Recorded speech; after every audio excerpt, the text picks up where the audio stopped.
안녕하세요. 공선생입니다. 새로운 정부 출범이 이제 약 20여일 앞으로 다가오고 있고 인수위에서도 부동산 정책에 대한 여러 가지 방향을 내놓고 있습니다.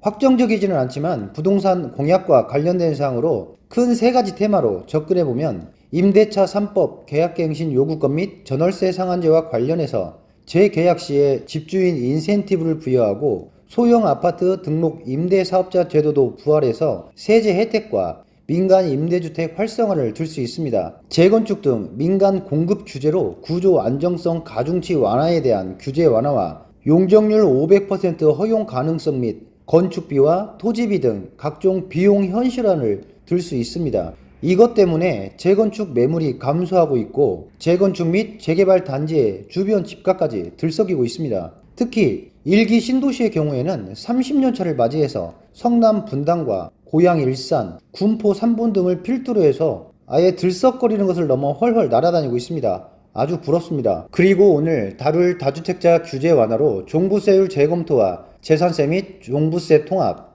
양도세 중과 1년간 한시 배제를 들 수 있습니다. 여기서 제가 참으로 궁금한 게 집값 안정화의 기준이 뭔지 아이러니하기도 합니다. 거래는 활발하되 집값은 오르지 않아야 하고 급등한 집값에 숨 고르기 하다가 떨어지고 있다는 것, 재건축 유망 지역의 경우에는 고공행진을 하고 일부 지방에서는 미분양 소식도 들리는 것에 거래도 잘 안 되는 상황이면서도 과연 이게 주택시장의 안정화가 되고 있는 것인지 가끔은 헷갈릴 때가 있습니다. 새 정부 출범의 부동산 정책에 잘 대응을 해야 수익의 기회도 발생합니다. 현장의 소리를 수렴해서 분석한 것이니 도움 되실 것입니다. 구독, 좋아요, 알림 설정 하시고 끝까지 시청해 주시기 바랍니다. 현행 소득세법상 다주택자의 양도세를 보면 2주택자는 기본세율 6에서 40%에서 20%포인트를 더해서 지방세를 포함한 최고세율은 71.5%입니다. 3주택자는 기본세율의 30%를 더하면 82.5%로 먹을거리는 모조리 국세로 전환됩니다. 정부야 손 안 대고 코 푸는 격으로 70에서 80%씩 가져가는 구조입니다. 세종시 한계동 기준인 약 4,000개만 3억씩 가져가서 거래만 되더라도 1조 2천억 원이라는 돈이 세금입니다. 전국의 부동산들한테 잘했다고 보너스라도 펑펑 줘야 할 판국입니다.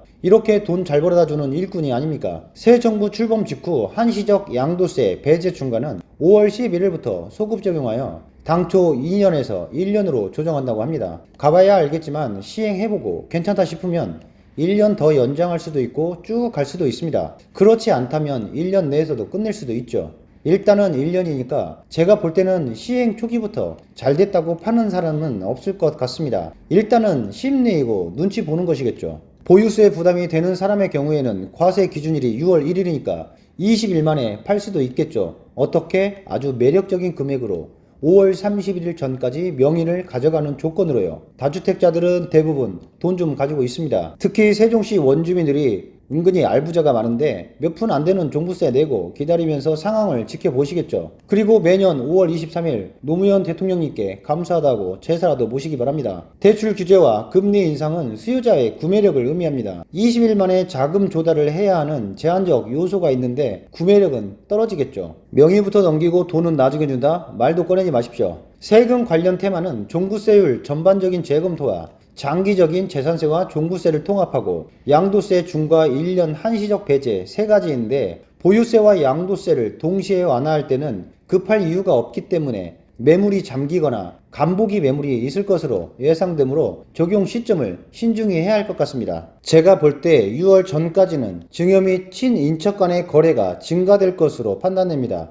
1주택자의 보유세는 소폭 완화되고 다주택자는 별반 차이가 없기 때문에 시간이 촉박하니까 당연한 것이죠. 세종시 아파트가 4억까지 떨어졌다는 것 믿으시나요? 말도 안 되는 비정상적 거래니까 신경 쓸 필요 없다고 봅니다. 직전 거래 또는 최저 거래 금액에서 30% 낮게 계산해보면 그 금액 나옵니다. 아파트를 팔면 돈이 들어오는 것이고 증여를 하면 내 돈이 나가는 것으로 요약할 수 있습니다. 일단은 보유세를 내든지 다행히 안 낸다면 1년 경과 시점까지 보다가 그때 증여로 돌려도 됩니다. 그 무렵이 가면 증여 등의 건수는 많을 것으로 보입니다. 양도세 한시 완화를 통해 일반 과세로 다주택자가 매물이 증가할 것 같습니까? 서두에서 언급했듯이 의견이 많았고 물건이 있는 부동산에 급하지 않다고 광고나 내달라고 한답니다. 저한테 하시면 광고비와 등기부등본 열람비를 포함해서 3,000원 받습니다. 장난입니다.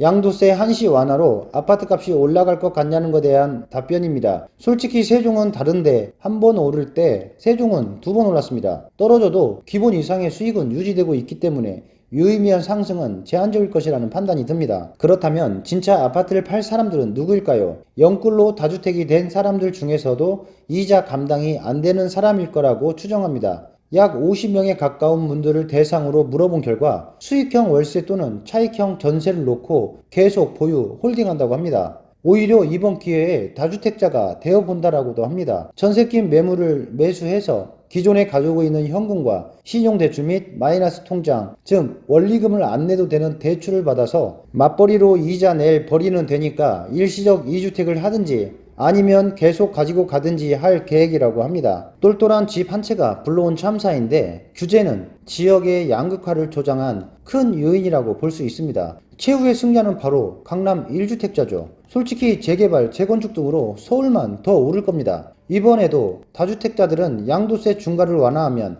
지방 아파트부터 팔 게 뻔합니다. 지방은 매도 물량이 쌓이고 건축비도 올라 분양가도 아주 고공행진인데 집 없는 서민들만 분양받아도 고민이 많습니다. 그러니 미계약이니 미분양이니 말이 나오는 거죠. 금리 인상으로 거래 역시 어려운 상황인 것에 이중고에 시달리고 있습니다. 제 생각인데 다주택자들의 규제를 풀고 보유주택의 총액 기준으로 전환해야 한다는 생각이 듭니다. 강남의 30억짜리 아파트 보유자는 집 한 채라는 이유로 지방 아파트 3주택 20억에 다주택자보다 더 많은 혜택을 누립니다. 많이 가지고 있는 자가 더 많이 알고 방향도 결정할 수 있는 힘이 있기 때문에 더 많은 혜택을 받는다고 볼 수 있습니다. 다시 세종시로 돌아왔습니다. 세종시 아파트 전망을 알아보려면 도시기본계획을 살펴봐야 합니다. 얼마 전 세종시 2040 도시기본계획안이 발표되었고 올 10월에 발간할 예정이라고 합니다. 대략적으로 인구 목표를 알아보면은 2040년까지 계획 인구를 81만 4천 명으로 잡았습니다. 사실 도시 건설이 지체되고 있고 10년 전의 인구와 비교해보면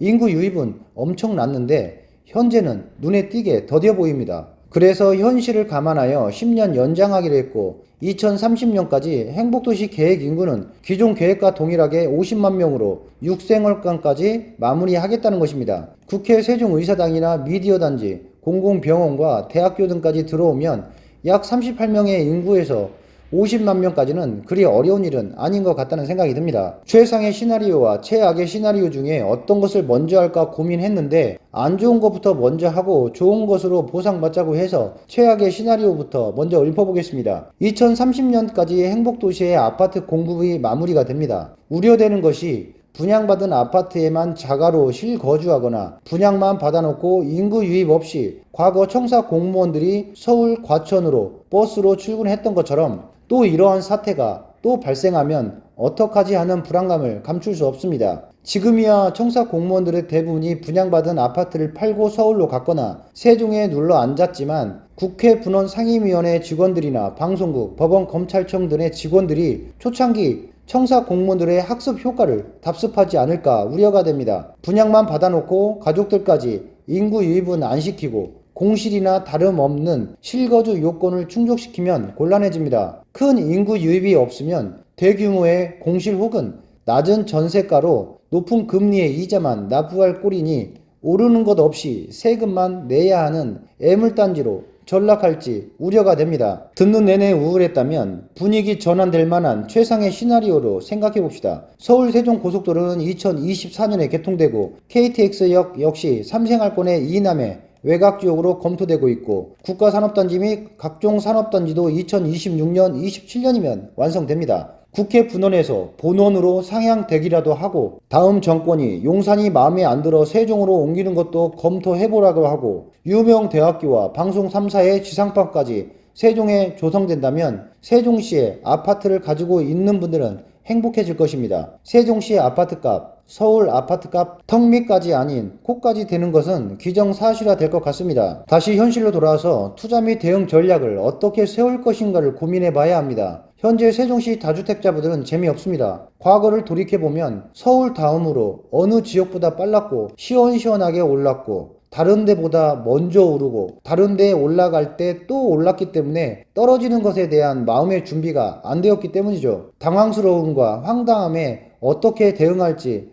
인정하라고 해도 인정하고 싶지 않습니다. 그래서 이번 양도세 중과 완화를 기회로 잡을 것인가, 기회를 놓치면 어떡하지 등의 수익 계산에 인고의 시간을 보내고 있습니다. 보금자리론 대상인 시세 6억 이하의 아파트도 25평이나 해당되지 34평의 아파트들은 고운동, 아름동, 종촌동, 한솔동 일부의 아파트나 해당될 뿐 다른 지역들은 해당 사항 없습니다. 다주택자의 양도세 완화로 매물이 늘어난들 실소유자들이 시장에 참여하는 데에는 분명 정책적 한계에 봉착되는 것이고 어차피 오를 것이고 한번 팔면 다시 사기 힘들다는 것도 다 알고 있습니다. 이 방법은 어떨까 생각해 봅니다. 3, 4주택의 다주택자들은 보유세 및 이자 비용 등의 수익률을 계산해 보시고 수익성이 부족하다라고 하면 기간 내 매도 전략으로 주택수를 2주택 또는 똘똘한 집 한 채 개념으로 가지고 현금 보유액을 늘렸다가 다른 투자처로 전환시키는 것입니다. 머리를 가볍게 하자는 측면입니다.